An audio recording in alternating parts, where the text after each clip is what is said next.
السلام عليكم وحياكم الله في حلقة جديدة. هاي فيلوج جديد عن الفود تراك.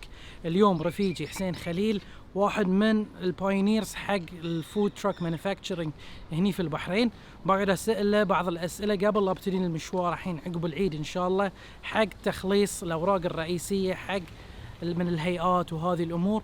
فبنسأله وبنشوف ايش بيسوي وان شاء الله يساعدنا عشان يسهل لنا الموضوع ويعطينا بعض الافكار اللي موجوده عنده عشان نقدر نخلص الفود تراك في اسرع وقت ممكن. لا تنسون تسوون لايك وسبسكرايب وشير حق هاي الفيديو عشان تتابعون الحلقات الجايه ان شاء الله.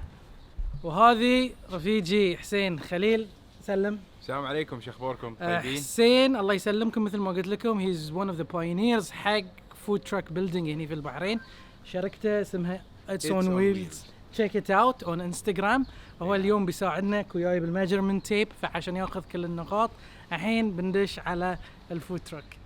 الحين انا ويا حسين في الفود تراك. شفت في الفيديو اللي طاف تكلمت عن الاشياء اللي ابغى اسويها في الفود تراك، فالحين بستشيره عن هالامور وبعض الامور اللي نحتاج نسويها. اول شيء حسين خبرني شنو الاشياء اللي مطلوبه من الوزاره او الهيئات العامه في البحرين حق الفود تراك. شنو الاشياء اللي نحتاجها؟ هم اهم اشياء 3 جهات رسميه. اوكي. اللي هي وزاره الصحه، حلو. الدفاع المدني، اوكي. والمرور.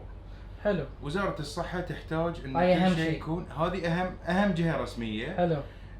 لكن لا يقلل من اهميه البقايا. وزاره الصحه تحتاج كل شيء يكون سانيتري. الستينلس ستيل يكون 304 عشان ما يحلى نعم. وما يصدي. السينك والعزك الله التانكيين اللي هو مال المجاري والماء النظيف لازم يكونون سيبريت، ولازم كل شيء يكون سيفتي ويكون شو اسمه يعني المكان البريباريشن. نعم. مكان الاكل يكون تجهيزه غير عن استلام الاكل، وكل شيء لازم يكون نظيف. فلازم يكون سيجمنتيشن حق المكان، فنفس المطبخ العادي عندنا في المطعم بيكون بس على مصغر على الحجم حق الفود تراك. في نقطة وايد مهمة اتكلم عليها اخوي حسين اللي هو ال 304. بتشوفون ان في وايد شركات حق الستينلس ستيل بيعطونكم سعر رخيص، بس هو مو 304، بيعطونكم اللي هو 216. في 3-4 درجات اللي هي اقل من 304 و 306. هاي الاثنين اعلى شيء توب. اللي اقل هم بيكونون متواجدين في السوق. نعم. رخاص لكن بيصدي بيخترب او جدا رجيجي الثكنس ماله. اسهل طريقه تبون تعرفون ان 304 اخذوا وياكم مغناطيس. ال 304 ما يتمغنط، ما يلصق في المغناطيس. الدرجات الثانيه سيده بتلصق، فاذا قال لك لا هاي 304 ويلصق في المغناطيس لا تشتري من عنده هاي الستينلس ستيل. بالضبط. حلو. فهاي عندنا الحين وزاره الصحه. نعم. والشباب حق الدفاع المدني امورهم بسيطه. يحتاجون 2 فاير اكستنجوشرز. اوريدي عندنا الاكستنجوشرز. نعم. الاكستنجوشرز مثل ما اشوفهم موجودين، واحده كربون واحده واتر. اوكي. وبالاضافه في بعض الاحيان اذا العربه عوده يتطلبون الفيرست ايد بوكس. اوكي. هاي لازم ضروري المفروض. الفيرست ايد بوكس والبطانيه. حلو. بطانيه هو البلانكت. بالضبط. اوكي. اي شيء ثاني عندهم؟ في حالة إذا العربة غاز بيحتاجون الشيء الأوتوماتيكي اللي هو الأوتو فاير سبريشن سيستم. أوكي. هذه في حالة لو سمح الله صار حريق ولا صار أي شيء سبارك أو أي شيء، أوتوماتيكلي الإكستنجوشر بروحه بيطفي. بيفصل. نعم. بيفصل وبيشتغل. هذه اوريدي ريكوايرمنت مطلوب عندنا احنا في كل المطاعم. لازم نحط الفاير سيبريشن. تقريبا في كل دول الخليج ما تقدر تشتغل بدون الفاير سيبريشن، وترى راحة بال اي دخان اي شيء هو اوريدي بيطفي لك المشكله اللي احنا موجوده. وعندنا الهيئه الاخيريه اللي هي المرور. ايش عندنا حق المرور طبعا هم بيحتاجون العواكس، يحتاجون البريك لايت، يحتاجون مكان حق النمبر بليت، يحتاجون ان العربه من برا تكون ماكسيمم 2.5 متر. حلو. والطول المسموح هو اكثر شيء اللي هو 5 متر قانونيا. احنا اصغر. احنا من نعم احنا عربتنا اليوم اصغر من 5 متر. نعم. واصغر من 2.5 متر. فالاشياء اللي هم يحتاجونها هي مثل ما يقولون الكوزمتكس، المكياج مال عشان تبين ما يصير حوادث، طقيت بريك ولا عليت البريك اللي موجود، وبعد احنا ننصح الجماعه ان اذا انتم تودون العربه للفحص ما فحص، استخدموا تواير جديده، الاكسل، الشاصي، ضروري وتشيكوا البريك لايتس، تشيكوا عشان تسهل عليهم العمليه وما تتعطل. وانت حتى في الاوبريشن مالك انت كمطعم ما تبي انت مودي الحين سيارتك عندك ايفنت والله عندك شيء وينفجر عندك تاير، انت تبي تقدم اكل، فما تبي عوار راس في اشياء ثانيه حادث وهالامور. فغلل الاشياء قبل ثينك فيرست اكت وبعدين تصرف في الموضوع. فسهل هذه السالفه. الحين عندك مقصر قاعد يشتغل الحين وقاعد يشيك كل الميجرمنتس اللي موجوده في الفود تراك. ابو علي بغيت اسالك عن الكهرباء. شنو نحتاج حق الجنريتر؟ كم تقريبا كيلو وات نحتاج؟ انت الحين حاليا عندك 2 3 عندك 4 اجهزه اساسيه. نعم.